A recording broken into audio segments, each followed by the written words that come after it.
하나님의 말씀은 구약성경 열왕기상 21장 17절에서 26절의 말씀입니다.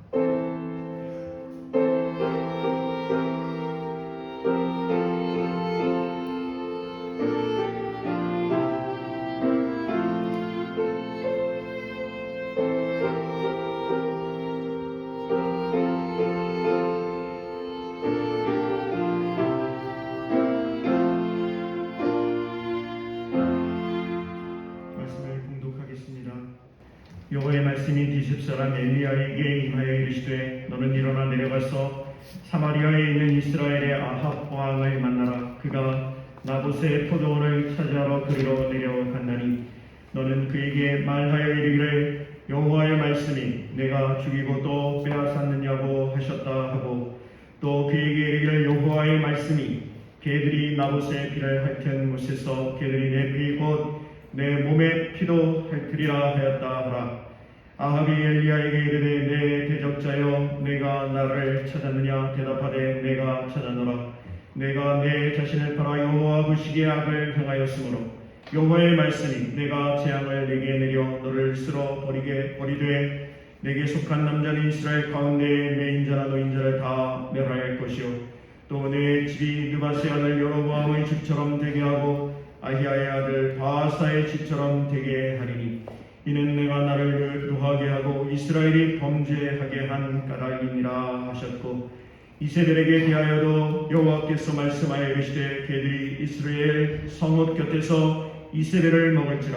아합에게 속한 자로서 성읍에서 죽은 자는 개들이 먹고 들에서 죽은 자는 공중의 새가 먹으리라고 하셨느니라 하니 이로부터 아합과 같이 그 자신을 팔아 여호와 앞에서 악을 행한 자가 없음은 그를 그의 아내 이세벨이 충동하였습니다.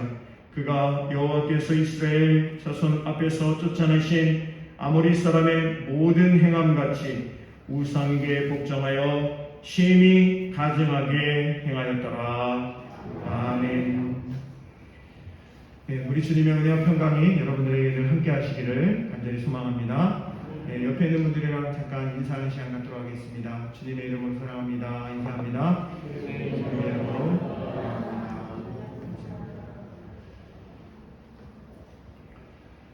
화면을 보시면 어떤 글자가 떠 있는데요. 아드 폰테스라고 하는 말이 떠 있습니다. 근원으로라고 하는 말인데요.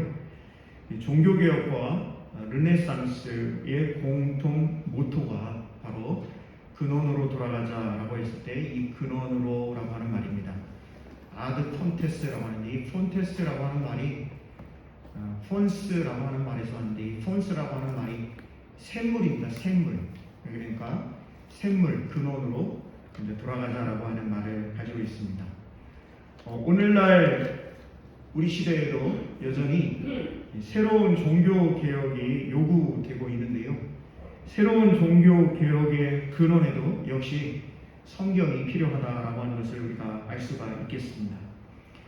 오늘 제가 여러분들이랑 함께 나누려고 하는 말씀은 나봇의 포도원 이야기입니다. 구약 시대의 근원 아드 폰테스에 대해서 오늘 한번 살펴보는 그런 시간을 가지려고 하고요. 오늘 우리 신앙의 근원에 대해서 곰곰이 따져보는 그런 시간을 가지려고 합니다. 우리 정장님 기도하셨듯이 오늘이 한국전쟁 73주년을 맞이하는 날이고요.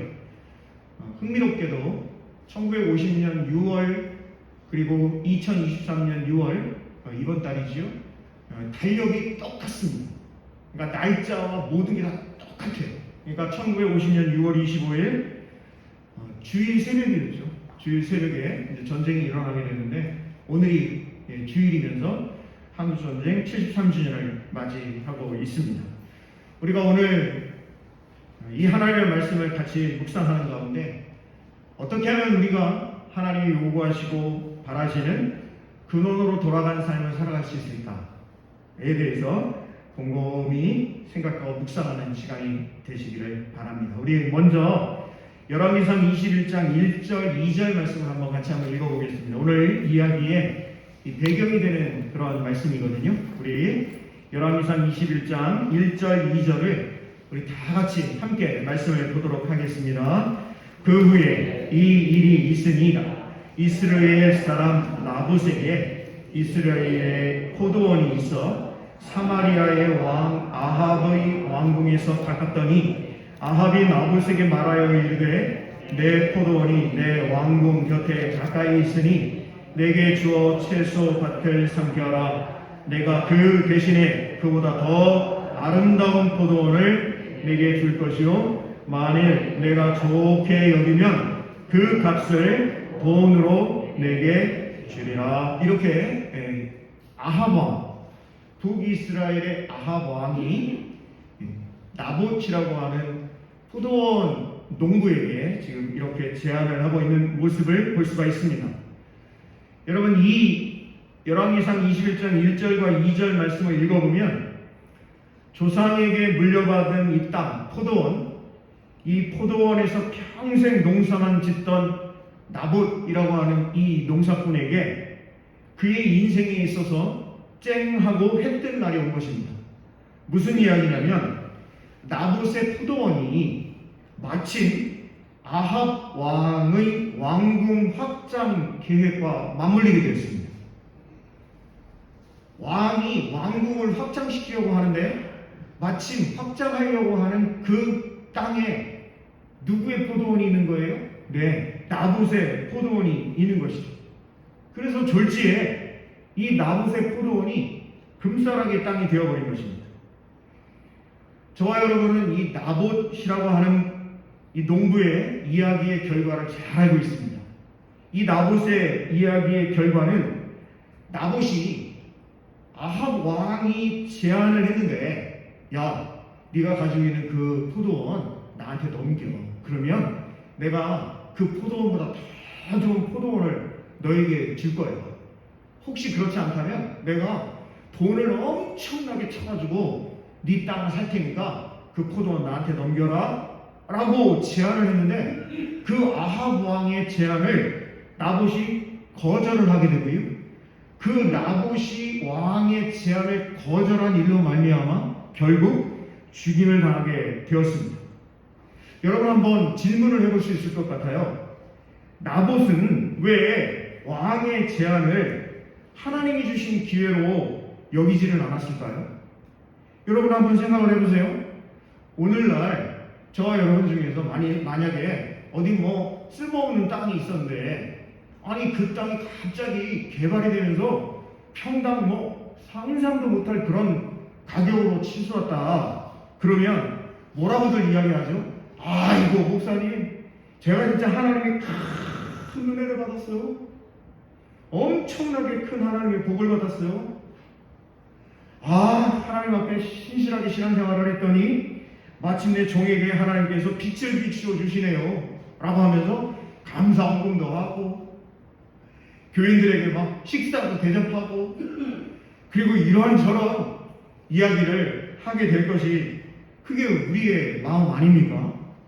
그런데 나봇은요, 왕이 이렇게 제안을 한 것에 대해서 의외의 대답을 하고 있습니다. 여러분, 3절 4절을 한번 보실 텐데 3절 4절 전반절 같이 한번 읽어볼 거예요. 3절과 4절 전반절 같이 봅니다. 나봇이 아합에게 말하되 내 조상의 유산을 왕에게 주기를 여호와 하나님께서 뭐하고 계시대요?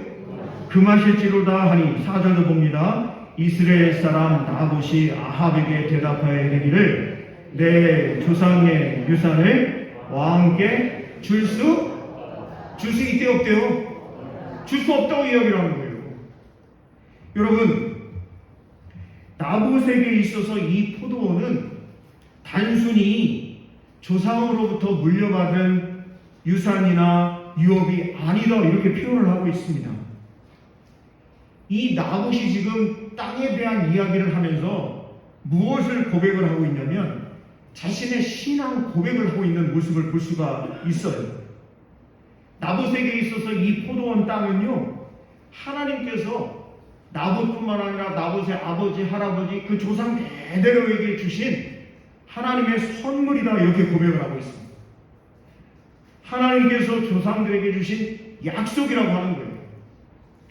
하나님이 나봇과 함께하고 계심을, 하나님이 동행하고 계심을 보여주시는 표시라고 고백을 하고 있는 그러한 모습입니다. 나봇에게 있어서 포도원은요, 돈으로 환산할 수가 없는, 다른 어떤 것으로 대체할 수 없다, 이렇게 이야기를 하고 있어요. 땅에 대한 처분 권한이 자기 자신에게 없고, 땅에 대한 모든 것이 권한이 누구에게 있다라고 고백을 하면 따라해 주실까요? 여호와 하나님께 있습니다. 한번 따라해 주세요. 여호와 하나님께 있습니다. 이게 구약의 전통입니다. 반면에 아합 왕에게 있어서 나봇의 포도원은요, 자기가 왕궁을 확장하는 가운데 채소밭을 만들려고 하는, 다시 말씀드리면 단순한 부동산에 지나지 않는 거예요. 화폐 가치로 환산할 수 있는, 다시 말씀드리면 왕인 아합 왕이 가지고 있는 돈으로 얼마든지 대체할 수 있는 재화로 보고 있다라고 하는 것입니다. 여러분 한번 생각을 해보세요. 아니, 세상에 어떤 사람이 절대 권력자인 왕 앞에서 여호와 하나님께서 나에게 주신 선물이고 우리 조상에게 주신 유업이기 때문에 왕께 할 수 없습니다. 왕께 이 땅을 넘길 수 없습니다. 누가 이야기할 수 있어요? 인생 최대 대박의 기회를 나봇은 여호와 하나님께서 모든 토지의 소유주입니다 라고 하는, 어떻게 보면 캐캐묵은 신앙을 근거로 왕의 제안을 거부하고 있습니다. 아마 여기 모여있는 저와 여러분들 중에서 참 말도 안 되는 얘기를 하고 있는데, 아니 더 좋은 포도원으로 갚아주겠다는데, 아니 엄청나게 많은 돈으로 그것을 보상해 주겠다는데, 아니 그걸 안 한단 말이야 그래? 하나님이 주신 땅이라고? 조상들에게 주신 유업이라고? 에이구 참, 이렇게 생각할 분들이 많으실 것 같아요. 여러분, 조상의 유업은 여호와께로 온 것이며 아무 것으로도 대체할 수 없다라고 하는 나봇의 주장에 대해서 아합 왕이 달리 취할 조치가 없었습니다. 여러분 4절 후반절을 한번 보시면 이렇게 되어 있어요. 아합이 근심하고 답답하여 왕궁으로 돌아와 침상에 누워 얼굴을 돌리고 뭣도 안 하고 있어요? 식사도 안 하고 있어요. 좀 얘기가 이상하잖아요. 아니 왕이 포도원을 넘겨라 제안을 했는데 여호와 하나님께서 주신 땅이고 우리 조상에게 주신 유업이기 때문에 왕께 넘길 수 없다, 이렇게 이야기하는 나봇의 대답도 이상하고, 또 나봇이 그렇게 이야기를 하니까 왕이라는 사람이 돌아가가지고는 왕궁으로 돌아가가지고 근심하고 답답하여 돌아와 침상에 누워가지고 병이 난 거예요. 지금 병이 나가지고 식사도 안 하고 있다. 이게 뭔 소리냐는 거예요. 여러분, 지금 이 아합 왕의 모습을 보면요, 아합 왕이 여호와 하나님의 이 법을 알고 있는 거예요. 그래서 나봇이 그렇게 이야기했을 때 더 이상 뭐라고 이야기를 못하고, 그렇지, 땅은 여호와 하나님께서 주신 것이지, 그러니까 함부로 팔고 이렇게 할 수가 없지, 그렇게 인정하고 가가지고 밥도 못 먹고 지금 근심하고 있는 것입니다. 왜요? 아이고 왕궁을 확장시켜야 되겠는데, 딱 지금 요즘 말로 말하면 나봇이 알박기 하고 있는 거 아닙니까?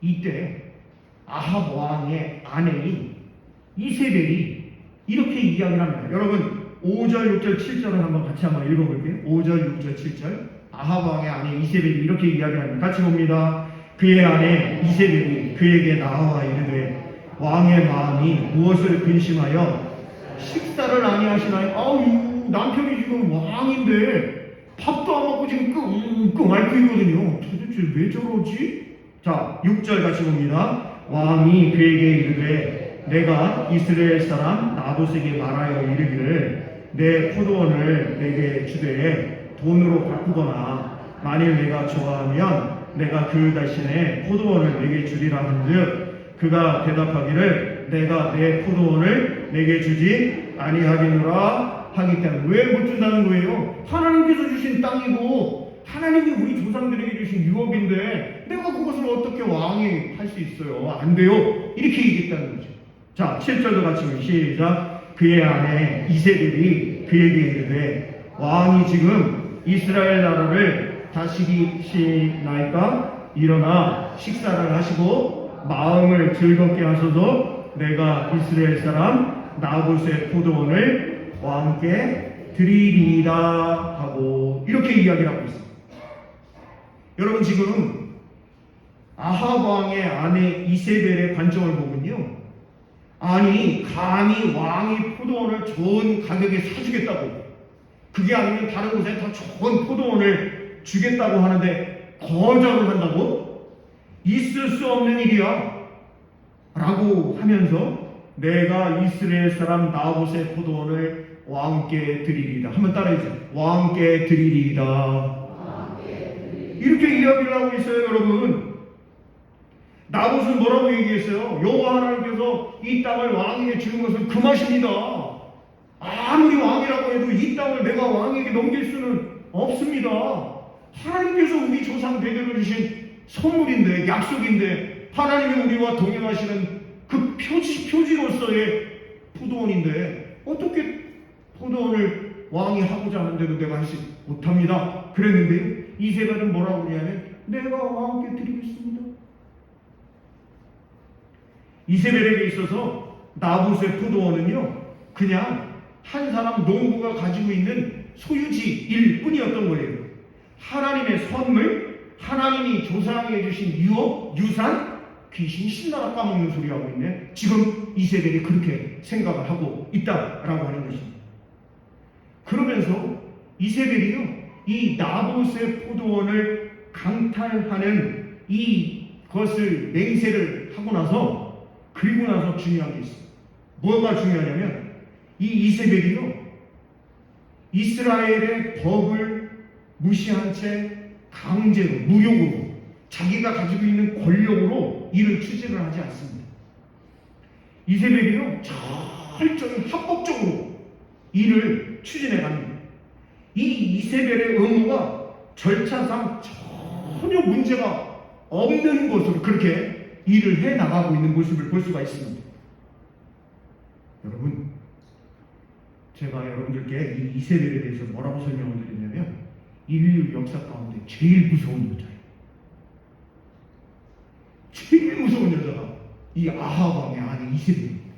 어떻게 하는지 한번 볼까요? 8절부터 10절 같이 한번 읽어봅니다. 시작. 아합의 이름으로 편지들을 쓰고 그 인을 치고 공하여 그의 성읍에서 나봇과 함께 사는 장로와 귀족들에게 보내니, 왕이 친서를 보내는 겁니다.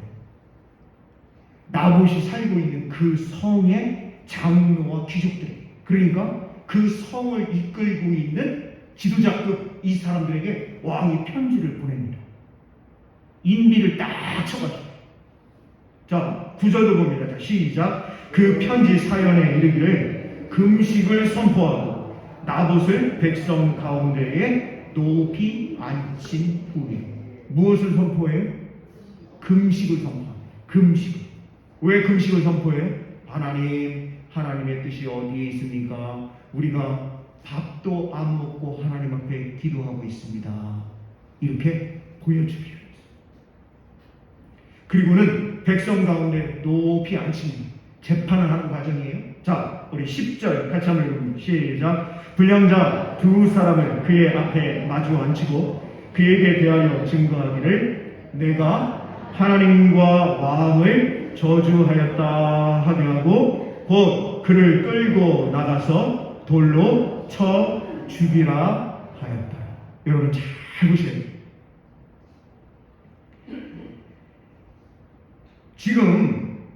지금 이세벨이 나봇의 포도원을 빼앗는 과정에서 이세벨이 취하고 있는 이 방법을 보면요, 철저하게 하나님께서 이스라엘 백성들에게 세우신 그 법정대로 율법대로 행하고 있는 모습을 볼 수가 있습니다. 정말 무서운 여자예요.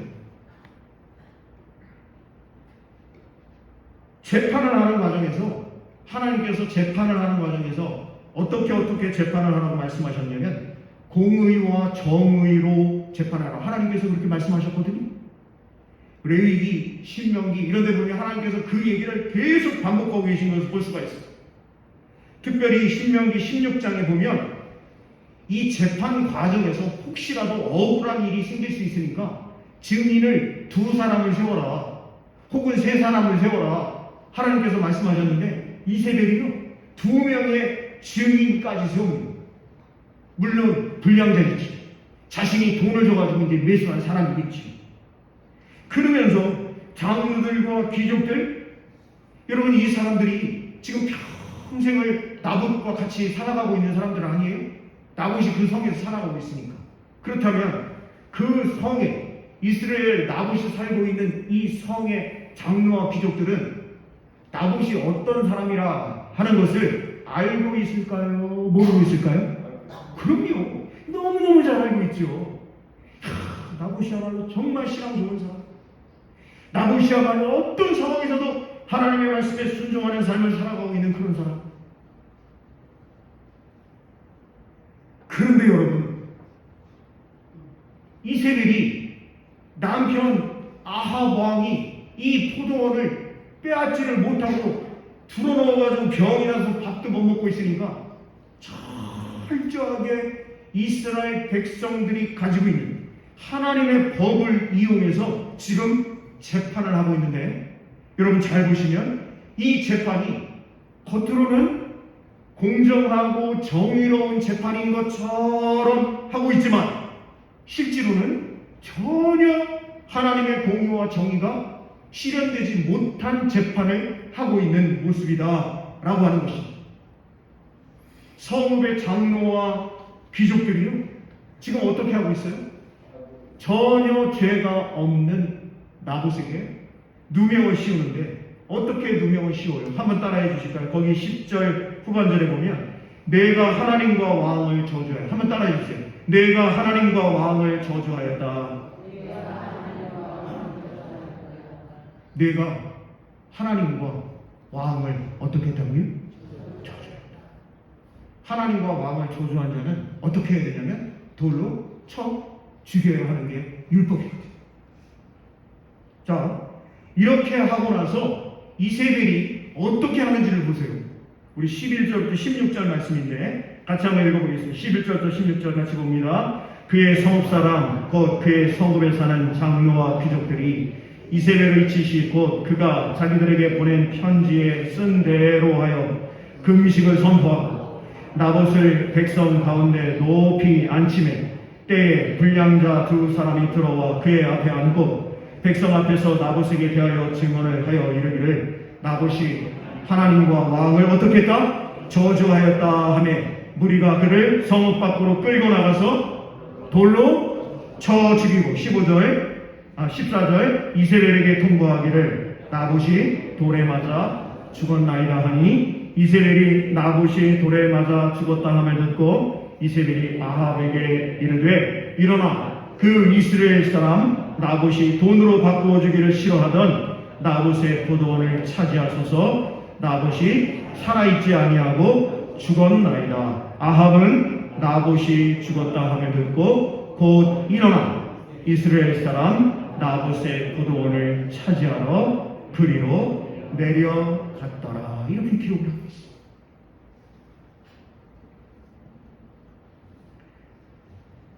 나봇의 포도원의 의미는 온데간데 없고요. 왕이 충분한 대가를 제시했음에도 불구하고 불손하게 어디 감히 왕의 부탁을 거절한 불충한 자, 하나님을 저주한 자라고 하는 딱지가 붙게 되었습니다. 나봇은 조상의 유산과 여호와 하나님께서 금하심을 이야기를 했지만 이세벨에게 이르러서는 돈을 주겠다는데 거절했다 라고 하는 것으로 바뀌게 되었습니다. 나봇의 포도원의 신앙적 가치가 금전적 가치로 이동하는 것입니다. 성읍 전체가 나봇의 억울함에 귀 기울이지를 않았습니다. 성읍을 이끌어가는 지도자들조차 절대 권력자의 비위만을 맞추고 있는 모습입니다. 혹시 이 일 때문에 나에게 손해가 있지 않을까 발발발 떨고 있는 모습입니다. 여러분, 심지어는 이 장로들과 권력자들, 이 지도자들이요, 나봇만 죽인 게 아니었어요. 여러분, 어디를 보실 거냐면 열왕기하 9장 26절을 한번 보실까요? 열왕기하 9장 26절을 한번 보세요. 열왕기하 9장 26절. 이 사건이 엄청난 큰 사건이었다라고 하는 걸 알 수가 있습니다. 여러분, 9장 26절, 열왕기하 9장 26절 한번 같이 한번 볼 텐데, 나봇만 죽인 게 아니라 누구까지 죽이는지 한번 보세요. 9장 27절. 자, 시작. 여호와께서 말씀하시기를 내가 어제 나봇의 피와 그의 아들들의 피를 분명히 보아노라. 여호와께서 또 말씀하시기를 이 토지에서 내게 갚으리라 하셨으니 그런즉 여호와의 말씀대로 그의 시체를 가져다가 이 밭에 던질지니라 하는 자. 여러분, 나봇만 죽인 게 아니라 누구까지 죽입니까? 그렇습니다. 나봇의 아들들까지 죽입니다. 나봇이 잘못한 게 없습니다. 그런데 누명을 씌워가지고 하나님께 그리고 왕에게 저주했다. 누명을 씌워가지고 죽이면서 만일의 사태에 대한 싹을 제거해 버립니다. 그의 아들들이 나중에 자라서 우리 아버지 원수 갚을래 이럴 수 있으니까 아예 그 싹을 미리 제거해 버리는 그런 만행을 저지르게 되었던 것입니다. 사랑하는 성도 여러분, 이러한 일이 하나님께서 그토록 사랑하시고 하나님께서 제사장 나라를 이루어가기를 원하셨던 북이스라엘에서 이런 일이 벌어졌던 것입니다. 이때 하나님께서 이 아합 왕에게 누구를 보내시냐? 엘리야 선지자를 보내십니다. 하나님께서 왜 엘리야 선지자를 아합 왕에게 보내셨을까요? 누가 나봇을 죽였냐라고 하는 거예요. 여러분, 누가 나봇을 죽였습니까?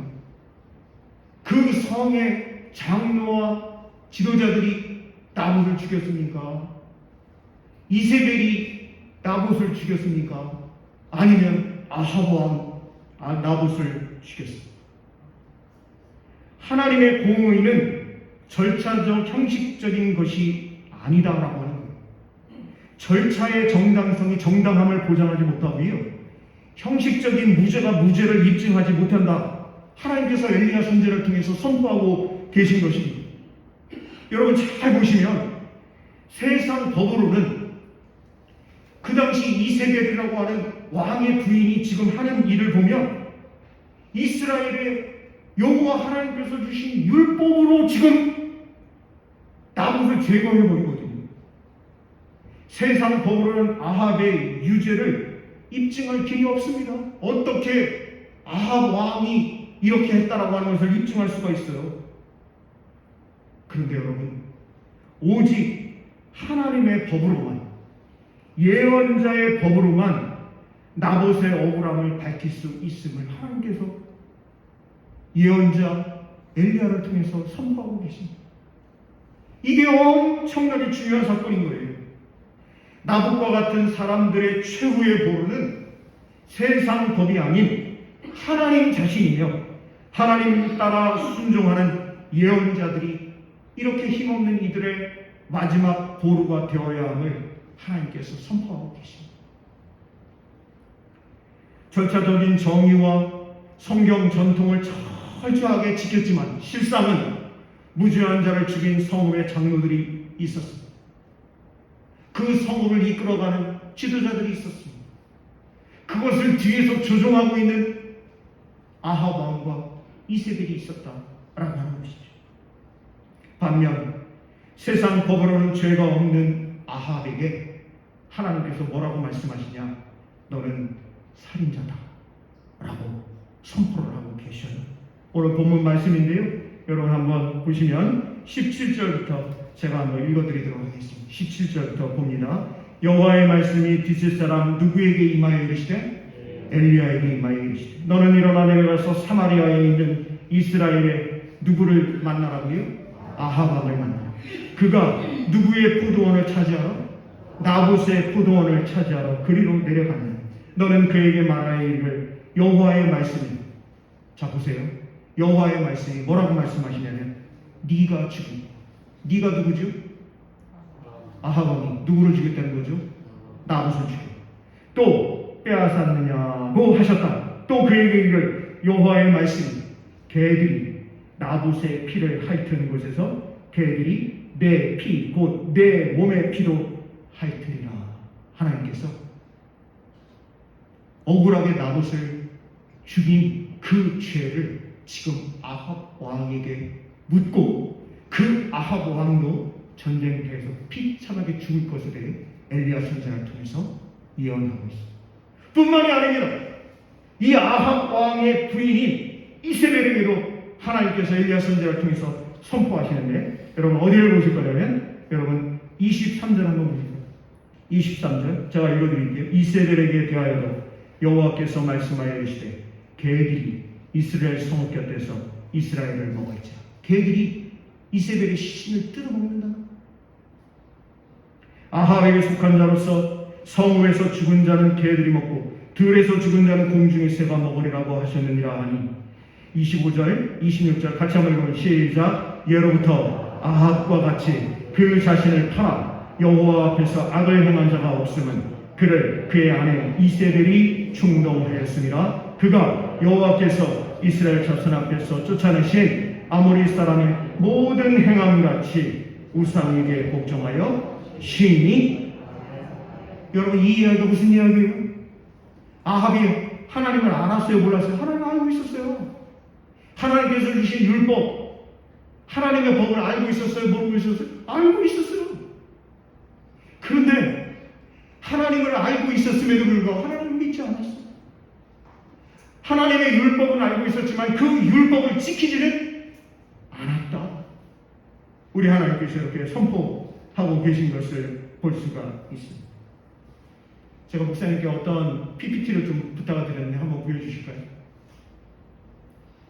네, 한자, 네 자로 된 한자인데요. 한번 보여주세요. 네, 그 한글을 써주셨네, 친절하게. 자, 한번 읽어주실까요? 시작. 차도살인. 차라고 하는 게 빌린다는 뜻입니다. 네, 칼도자죠. 그러니까 칼을 빌려서 살인하는 거. 이걸 이제 차도살인이라고 하는데, 차도살인은요, 권력의 최정점에 있는 사람만이 할 수 있는 게 차도살인입니다. 여러분 잘 보시면 나봇이 죽자 냉큼 그의 포도원을 차지한 아합, 오늘 본문에 기록이 되어 있죠. 그리고 또 한 사람, 우리아가 죽자 냉큼 바세바와 결혼한 누구? 다윗. 아합 왕이나 다윗 왕이나 차도살인을 한 사람이다 라고 하는 것을 우리는 성경을 읽으면서 알 수가 있는 것이죠. 물론 이제 나중에 다윗은 회개를 했지만 차도살인한 부분에 있어서는 지금 이 아합 왕과 다윗 왕이 똑같다라고 하는 것을 알 수가 있는 거예요. 그러면서 오늘 이 본문의 말씀, 열왕기상 21장의 이 말씀, 나봇의 포도원 사건이 우리 예수님께서 누가복음 20장에서 말씀하시는 것과 아주 똑같이 이렇게 대조를 이루고 있는 것이 있거든요. 여러분 어디를 보실 거냐면 누가복음 20장 9절에서 18절 말씀인데, 제가 한번 빨리 읽어드리도록 하겠습니다. 누가복음 20장 9절에서 18절 말씀입니다. 예, 잘 아시는 말씀이니까 제가 좀 빨리 읽어드릴게요. 예수님이 비유로 이제 말씀하시는 건데, 그가 또 이 비유로 백성에게 말씀하시기 시작하시니라. 한 사람이 포도원을 만들어 농부들에게 새로 주고 타국에 가서 오래 있다가 때가 이르매 포도원 소출 얼마를 바치게 하려고 한 종을 농부들에게 보내니, 농부들이 종을 몹시 때리고 거저 보냈거늘 다시 다른 종을 보내니 그도 몹시 때리고 능욕하고 거저 보내었거늘 다시 세 번째 종을 보내니 이 종도 상하게 하고 내쫓은지라. 포도원 주인이 이르되 어찌할까? 내 사랑하는 누구를 보낸다고요? 아들을 보내니 그들이 혹 그는 뭐하리라? 존대하리라 하였더니 농부들이 그를 보고 서로 의논하여 이르되 이는 어떤 사람이라고요? 상속장이 어떻게 하자고요? 죽이고 그 무엇을? 유산을. 한번 따라해주세요. 유산을. 그래요. 유산을 우리의 것으로 만들자 하고 포도원 밖에 내쫓아 죽였느니라. 그런즉 포도원 주인이 이 사람들을 어떻게 하겠느냐? 와서 그 농부들을 진멸하고 포도원을 다른 사람들에게 주리라 하시니 사람들이 듣고 이르되 그렇게 되지 말아지이다 하거늘. 요 말씀이 누가복음 20장에 기록이 되어 있습니다. 여러분 오늘 본문 말씀 열왕기상 21장과 누가복음 20장을 비교를 해보면요, 포도원을 악한 농부들이 맡아 경작을 하게 되는데 주인이 자기 아들을 보내서 포도원 소출을 거두려고 하자 악한 농부들이 주인의 아들을 죽이고 포도원을 차지하려고 합니다. 나봇의 포도원 이야기가 연결이 되고 있죠. 한번 따라해 주세요. 유산, 유업, 이 단어가 공통적으로 나오고 있는 모습을 볼 수가 있습니다. 나봇을 죽이는 이유는 포도원을 차지하기 위해서였고, 주인이 아들을 죽이는 이유도 포도원을 이 악한 농부들이 차지하기 위함이었습니다. 나봇이 성 밖으로 끌려나가 죽었고, 이 주인의 아들도 포도원 밖에 내쫓기고 거기서 죽임을 당합니다. 여호와 하나님께서 엘리야 선지자를 보내셔서 아합과 이세벨에게 심판을 선포하셨듯 포도원 주인은 군사를 보내서 악한 농부들을 진멸하고 있다라고 하는 것입니다. 여러분 여기서 한 가지 퀴즈입니다. 열왕기상 21장과 누가복음 20장을 비교해 봤을 때 나봇이 궁극적으로 누구를 의미하고 있을까요? 나봇이 궁극적으로 누구를 의미하고 있을까요? 그렇습니다. 바로 예수 그리스도를 의미하고 있습니다. 나봇이 예수님을 상징하고 있음을 깨닫는 것이 매우 중요합니다. 나봇이 예수님을 상징하고 있는 것을 깨달아야만 오늘 열왕기상 21장의 메시지를 잘 깨달을 수 있습니다. 주님이 십자가에 죽으신 것이 궁극적으로 주님의 실패가 아닌 예수 그리스도의 승리이듯 나봇이 성 밖에서 죽임을 당한 것이 실패가 아니라 사실은 나봇의 승리였음을 우리가 영적인 눈으로 볼 수 있다는 사실이죠. 나봇의 삶은 실패하지 않았습니다. 그는 오히려 성공했으며 그에게 부활의 영광이 기다리고 있다는 사실입니다. 나봇의 삶이 실패가 아니라는 것을 본질적이면서 실질적으로 주장할 수 있는 유일한 근거가 바로 하나님께서 엘리야 선지자를 통해서 말씀하신 그 말씀, 그리고 바로 예수 그리스도의 십자가 죽으심과 부활하심, 그리고 다시 오실 예수 그리스도의 재림을 기다리는 것이다 라는 사실. 사랑하는 성도 여러분, 구약 성경에는 하나님의 사람들이 고난받는 일이 수없이 등장을 하고 있습니다. 그런데 주님의 고난과 죽으심과 부활을 생각하면 우리는 이들이 본질적으로 영광스러운 삶을 살았음을 깨닫게 됩니다. 그러므로 승리라고 하는 것은 다른 사람들이 다 가는 길로 가서 인생 대박을 터뜨릴 기회를 잡고 부귀영화를 누리는 것이 아님을 말씀을 통해서 우리가 깊이 묵상하고 곰곰이 깨달아야 하는 것이죠. 제가 처음에 뭐라고 말씀드렸냐면 아드 폰테스, 근본으로 돌아가자라고 하는 게 종교개혁자들과 르네상스의 공통적인 모토였는데, 과연 우리가 한국전쟁 73주년도 맞이하는 그런 이 주일날 우리가 어떻게 하는 것이 아드 폰테스, 근본으로 돌아가는 것일까? 무엇이 정말 복일까요? 내가 산 땅이 엄청나게 값이 올라 인생 대박을 터뜨리는 것이 정말 저와 여러분이 그렇게 소망하고 바라는 복일까요? 도리어 남들이 가지 않는 길을 가고 그 길에서 마침내 죽음을 맞이하는 것, 나봇과 같이, 우리 예수님과 같이 그러한 삶이 진정한 승리다라고 하는 사실입니다. 그런 이들에게 부활과 영원한 생명이 예비되어 있습니다. 사랑하는 성도 여러분, 아무리 큰 시련과 핍박이 온다 할지라도 하나님 말씀을 끝까지 지킬 수 있는 저와 여러분 우리 모두가 되실 수 있기를 주님의 이름으로 부탁을 드립니다. 기도하겠습니다. 사랑의 하나님, 오늘 귀한 주일을 맞이하며 또 한국전쟁 73주년을 맞이합니다.